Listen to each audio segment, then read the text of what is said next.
to you all and welcome to another episode of Wear Many Hats. My name's Rachel and this is the podcast totally dedicated to the FM and property industry. Today I am actually in the offices, the HQ in London of Linklaters with Nathan Cornell, who is the head of UK operations. Thank you very much for having me. Very welcome. Nice to see you. And you. So it's Monday morning. It's very cloudy out, but this building is absolutely stunning.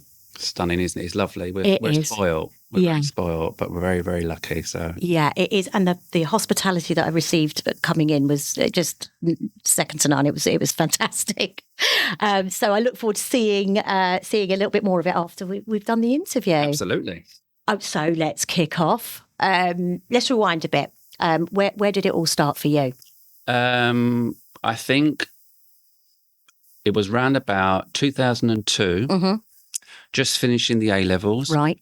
And thinking to myself, I know I probably need to get out and earn some money now. Mm-hmm. I wasn't particularly academic. Yeah. And I in truth, I probably just scraped through the A-levels, right. You know, when you're just holding on. Yeah, me too. So no real intention to go any further in my studies, and just had a desire to get out there and earn some money and do something on my own. Mm-hmm. And I was fortunate enough at the time, as we finished the A-levels in that summer, I managed to go and kill some time working in the family business, working with my dad, cleaning cars, right? And which was great, but obviously not necessarily where I wanted to be, perhaps. So whilst doing that, I would come up to London with CVs and go and meet different agencies. Yeah. And started interviewing, by the end of 2002, I managed to get my first job. It was my first job, and I worked in a barrister's chambers as a barrister's clerk. And I did that for 12 months, and it was the start for me. Goodness. It was that foundation, yeah. It got me going. And turning round to now, you're still sort of legally involved. Yeah, I don't know why that happened, but I just stayed in the legal industry. Isn't that funny? Yeah. Perhaps I really liked it. I don't know, but I stayed there, and that was, as I said, that great foundation for me, and a confidence builder. And then it grew from there. Yeah, and from there, where did you sort of head to after that? So I then stayed in law firms. I transferred into a firm known at the time as Cameron McKenna, CMS. You were there a little while. Yeah, so I've done 2.5 years there, but it was in a finance role. So I joined the revenue control team. Okay. And I was doing billing. Mm-hmm. And I started studying there. So an opportunity to come up. It was my supervisor at the time said, look, when you come into these sorts of firms, there's great opportunities. They really are keen to help people progress and develop. Love that. You should, if there's an opportunity, you should study. So I did a bookkeeping course. Right. And I kept pushing that. And then, so that kind of kept me on that finance path. Yes. And I did that for 2.5 years before moving to Linklaters. And again, when I moved to Linklaters, it was still in a finance role. I joined the revenue control team at Linklaters. That is so funny that you've ended. Oh, and it's going to be interesting to hear how you got from there to what you're doing now. Yeah, absolutely. Yeah, that's good. And I'm astounded to see that you've been here for 19 years, 9 months, 20 years. Did you say 20 years in July? 31st of July, 20 years. Goodness me. I know. How's that possible? That is a long time. I know, but I think it just shows the sort of organisation it really is. Absolutely. How they value people and help you to develop. And I was able to continue studying when I joined Linklaters. That's brilliant. So it's been fantastic for me on a personal level in terms of development. Yeah. And from a career perspective. So you started in, obviously nearly 20 years ago in finance still. How did you sort of progress into where you've got to now? So as I said, it started in that revenue control billing function. I was studying to be an accountant, so I started studying the ACCA accountancy qualification. Wow. And in truth, I did that really partly to prove a point and also to prove to myself, because I didn't do particularly well at school. Yeah, I definitely didn't do very well with maths, and I did have to retake some GCSE. So it was, again, I think just to prove to myself that I was capable and able. particularly when it's being offered to you. So that continued. And then as I was close to qualifying, a secondment come up to transfer into the operations team. Okay. But still wearing the finance hat. So at the time, they had a finance assistant role looking after all the budgets and finance planning for the function, because the ops function is quite a big, it's huge, big budgets, lots going on. They had their own dedicated finance resource within the function. Okay. So I stepped into that on secondment. Okay, I can see where it's going. Yeah, and then I never left. And you sort of worked your way into, because now you're head of UK operations. Yep. It's a big company. So again, it was through just that natural, where people were moving or changing jobs over the years. I was able to grow the role, and I retained the finance piece for a while. Yeah. I started to look after operational services. Right. So I started to learn a bit more. So it was a steady creep. Yeah. I got it. And then it grew, and as I said, lots of, as we changed things, as people retired, people moved on, and opportunities were there, and it was great that I was able to step into them, and the firm supported me in that. So now I'm the head of the function, and it's been fantastic. It's amazing. I love. Obviously, my background is recruitment, and to see someone in a role for nearly 20 years is amazing. It says a lot about you as well, not just the company. In my experience, professional experience, it says that you're very loyal, and did you know you would end up on this path? No, if I think back to where, in truth, because I just come to London to get a job, there was no plan. No. Not many people do have, I want to be in, facilities or ops, or, they don't think, that's what I want to do. Maybe now more, but not. I definitely think it's an industry and a role that's perhaps got more of a platform. Yeah, it's a little bit more exposure, not enough. I think so. Hence why we do this show. Yeah. But so there was no plan. It just happened. But I'm fortunate really in that fact that it did go in that direction, because I think it's a really interesting industry to be in. You must have seen the company grow over nearly 20 years. It's definitely changed.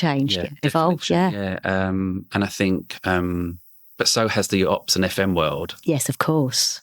So I think, it's an interesting time with change, just generally as organisations are changing. Yeah. And I think the FM world is catching up with that. Yeah.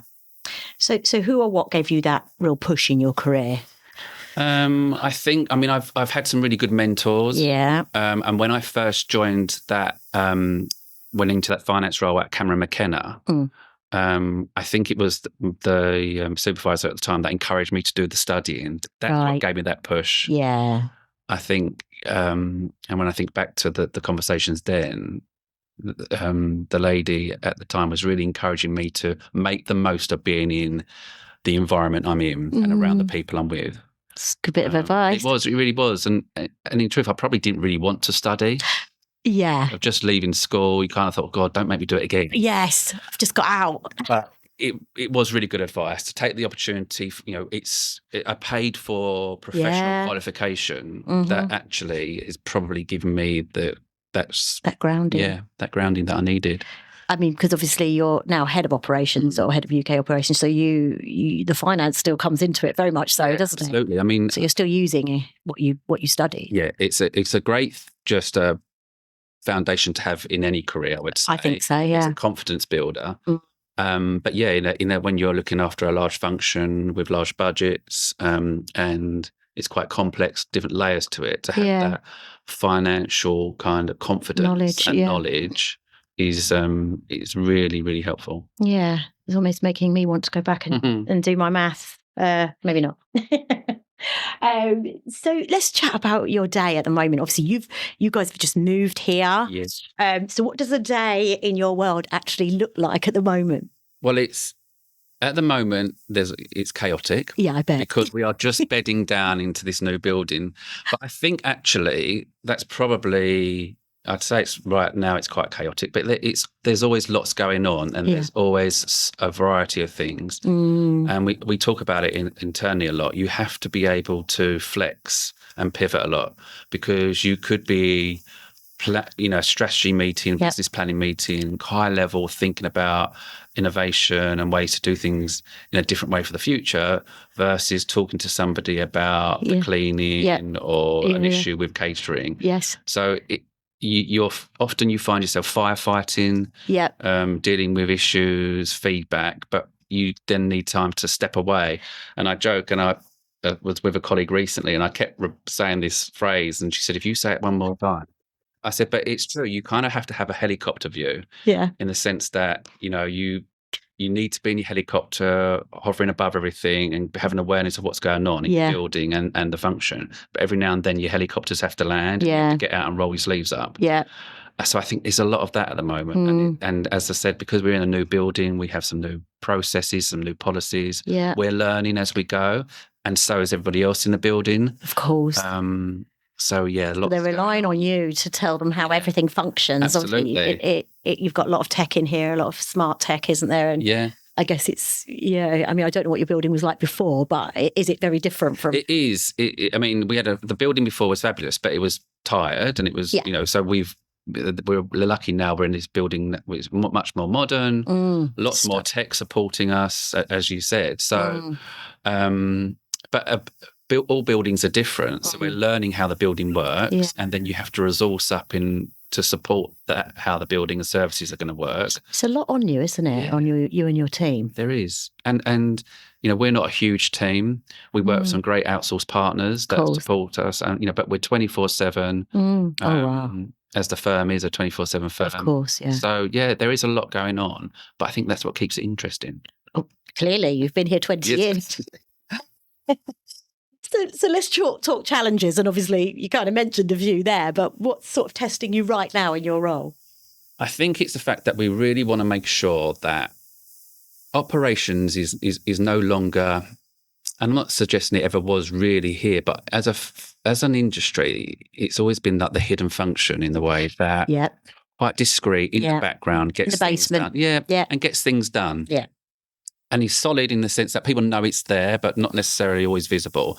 I think what we're trying to do now is lift it and make it a bit more visible, and recognise it as more of an asset for the firm to achieve, or to support their vision and what they want to achieve. Yeah. So you're involved with lots of departments at that stage then, aren't you? And I think it's about, what we've experienced today. You've walked in our building, and you've had that client experience in a way.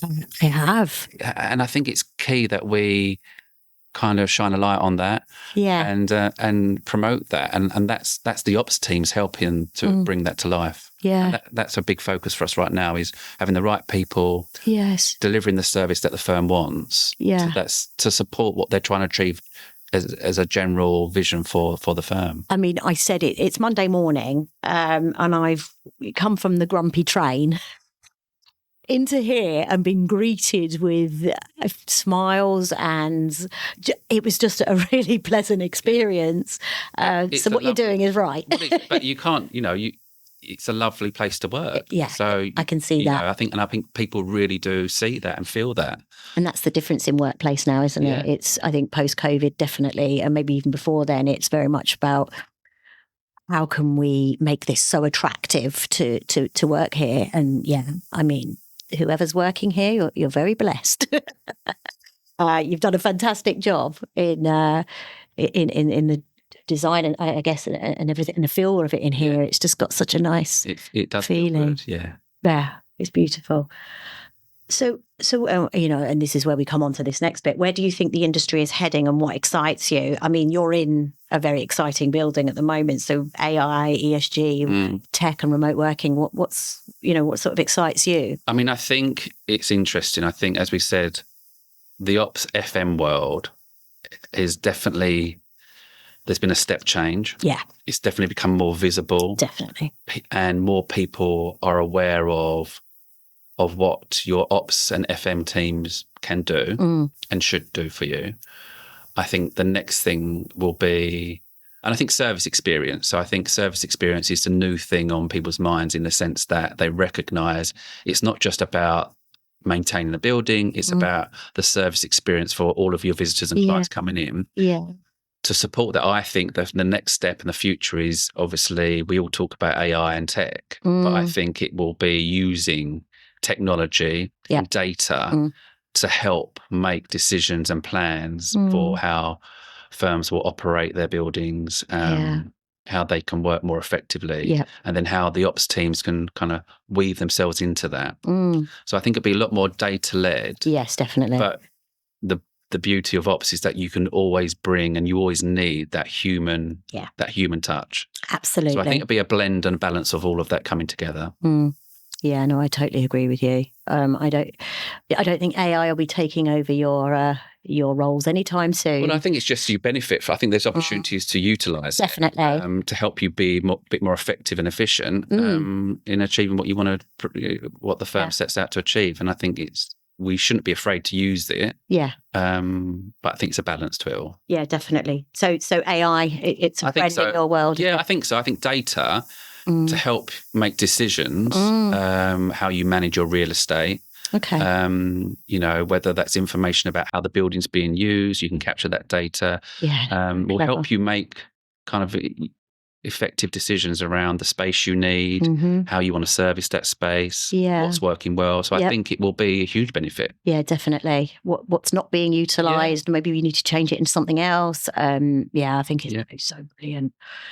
And ESG, that's a buzzword, but I think it's becoming more of an ingrained word now into the way the workplace is. But what does it really mean to you in your work? I mean, I think it's just, I think it's been there for a long time. And I think it's like you say, it's a slight buzzword, but I think it's really, really important that we all align with it. And I think it provides a structure and a way and a governance that we all can all follow and work to. Yeah. Again, it's a balance, though, isn't it? Yeah. So we need to make sure we're focusing our energies on the right things, doing it. And we can't do it all, but so you have to bring it into your objectives in a rational way, I guess. Yeah. But it's here to stay, and it's really important that we all align with it. Yeah, and you're involved in that, obviously, absolutely. heavily. Yeah, we work closely with the teams driving that. Yeah. And through our supply chains as well. So ultimately, we have a responsibility, and we're accountable for that. So I think we all need to align on pushing those objectives, really. Yeah, definitely. And so do you think the industry is innovating fast enough, or is still playing catch up? Up until recently, I would probably say it's been playing catch up. But work is interesting. Being on the project as we move into the new building, and the investment this firm's made in terms of our ESG goals and the technology to support how we operate a building. I think it's getting there. I really do. I do think it suddenly the industry is caught on. Yeah, they realise the importance of it. And I think other sectors and industries have also realised the importance of it as well. Yeah. So definitely. It might have been playing catch up, but I think it could be there. Yeah. From what I'm seeing. Especially this particular building. Definitely. And the way you're working in it is terrific. Very high-tech, modern, efficient. Yeah. Energy efficient. See the lights sort of going on and off, and I think new buildings particularly around the city where we are, I think you can see the investment that's being made. So I generally believe it's definitely evolved. And FM is now at the forefront of a lot of this for organisations. I've been working in buildings for many years throughout my career. I'm very much office based, and the way that offices are now are just terrific. I mean, but we were saying earlier, aren't we? We're coming in from sort of Essex, and I'm coming in from Kent. It's expensive to come into the city. So what are buildings offering, and what are companies offering to make it worthwhile coming in? And the companies are really going out of their way to make it very comfortable for people, to almost better than home. It's got to be, isn't it? Absolutely. Right? Yeah, I agree. I mean, there's a balance again, isn't there? Yeah. Kind of the hybrid working, and there's a benefit to have that. I think we're very lucky to have that flexibility. But if you look around, not just this building, the offices around the city at the moment, they are great places to be. They're great environments. It looks fabulous. They really do support your well-being, and I think it's not just about having a desk. It's more than grey and dull. I think it's the social element of coming in and interacting with your colleagues. And if you can create space that helps bring people together, then just because it does cost a lot to get in, but it's worth coming up for. Definitely. Well, this building, definitely. So let's look back at a moment or project you're still proud of today. I mean, this has got to be one, hasn't it? Yeah, I mean, this project has been a huge milestone in my career. I guess it's like almost like one of the biggest projects a firm must do to itself in a way. Yeah, of course. Moving buildings. How long were you at the other building for? So they was in the building from the late 90s. So all of your career, pretty much. All of my time has been there. So yeah, that for me is probably a career highlight, biggest project that has shaped how I operate in a way now. Yeah, how I think. How many people work in the headquarters? Is it a huge amount of people? Yeah. I mean, obviously they're not all in at the same time now, are they? But if you think about all of our fee earners, our support staff, and then the contractors, we're over 2,000 people. That's a lot of people to move. Yeah. So well done. Coordination. But it's been a great program team running that with us. So yeah, I think that to me has been a big career definitely highlight. Yeah, I mean, you've only got to just look around to see this is a fantastic building. Yeah. And a project that you've been very much involved with and continuing to. Yeah. You've literally just moved here. We've only just moved in, there's still lots to do. Absolutely. And like you say, your challenges are just bedding in and settling in. Get used to it, and there'll be some things that we need to review and change and alter or bring in. And we can't book the holiday just yet. No, definitely not. Yeah. So what's something you wish you knew when you were starting out? Oh, I think I would take something I wasn't very good at that I wish I'd done a bit more of is the whole networking thing. Right. And I think that comes with confidence as well. But to build a network and meet people externally, but also internally as well. You can be quite sheltered in your jobs. You can. You can be, particularly if you're doing a transactional role, you come in, do your 9 to 5, you can have your head down. And you can have your team around you, and that's great. But you don't necessarily, you can work in a place for a long time and not necessarily know many people. Yeah.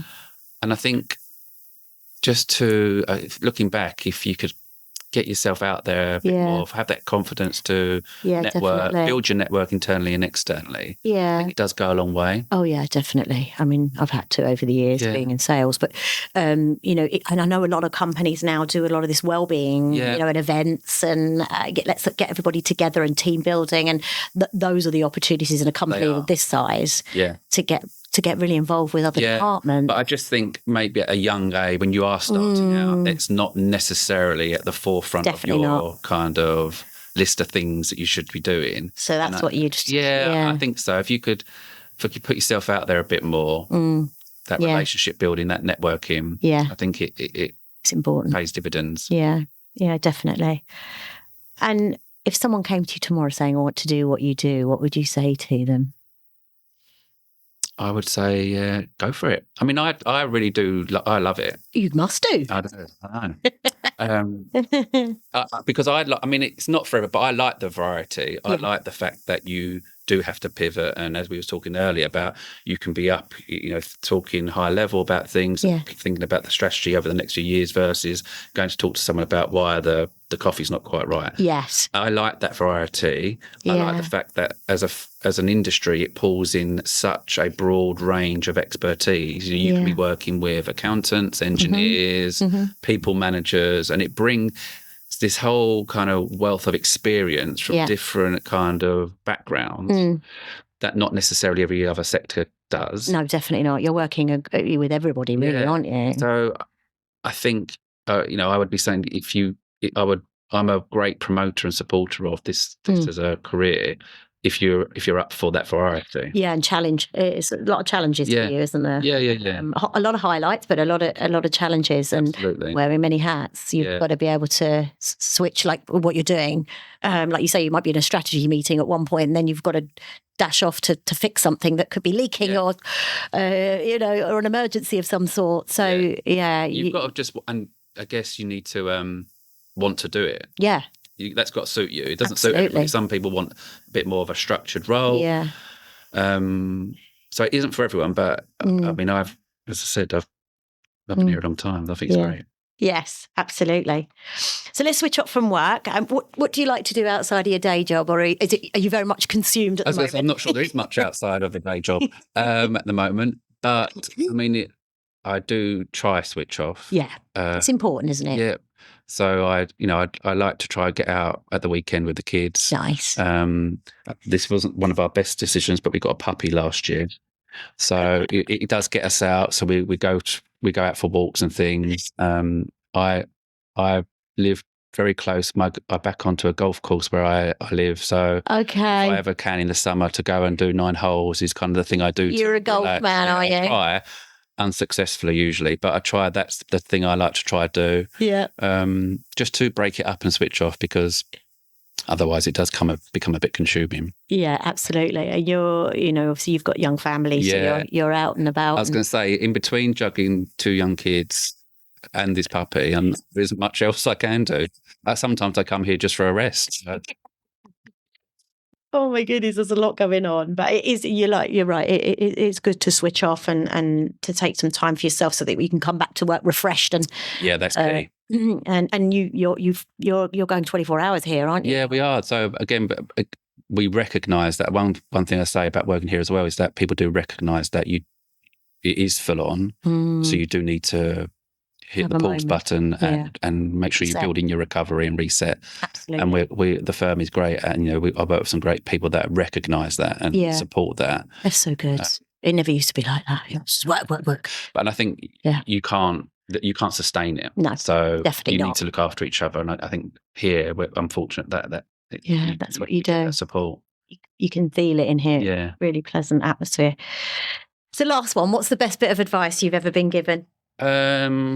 Best, I mean, I've had some, and I still have got some great kind of mentor relationships, and people have given me advice over the years. I love that. I think probably it's around, someone said to me, if you can nail when you're in your career and you're developing, if you can nail the social and emotional intelligence piece, the rest will fall into place. Yeah. And I think that's about recognizing even we know data and technology is at the forefront of everyone's mind at the moment, but the human touch, the hearts and minds, is that. And I think I've always kind of held on and tried to model my approach based on that, and recognize that balance between empathy and that human touch, and recognizing that everything we're doing is built on people and around people. In the workplace, So, and the firms that we work for, they thrive on their culture. So that, for me, that's a really important piece. And I've always remembered that and tried to kind of, in terms of how I manage my teams, how I work with people, I've always tried to have that in the back of my mind. And you can't, one thing I was talking to someone recently about, I said, you can't underestimate feeling. No. Even if you don't agree with it, you can't tell someone how to feel. No, so definitely not. That sometimes does impact how you kind of make decisions, how you kind of collectively move forward. Everyone's different as well, aren't they? Yeah. You have to approach everybody differently, right? And the way that you deal with people. I think it's a skill, isn't it? We are management in itself can be a bit of a skill that you need to. Definitely. Oh, well, yeah. Yeah, I think that's definitely something people could do with. I think management training is tough to manage people. It is. And I think, I've always held on to that. I always remember a particular person that mentioned that to me in a session we had, and it kind of stuck with me. It's a good bit of advice. Yeah. And original too. No one said that one. There we go. Can you write that down? Yeah, I'm going to. I come away with some snippets of info. Believe me, I've interviewed a lot of people, and they come out with some great advice.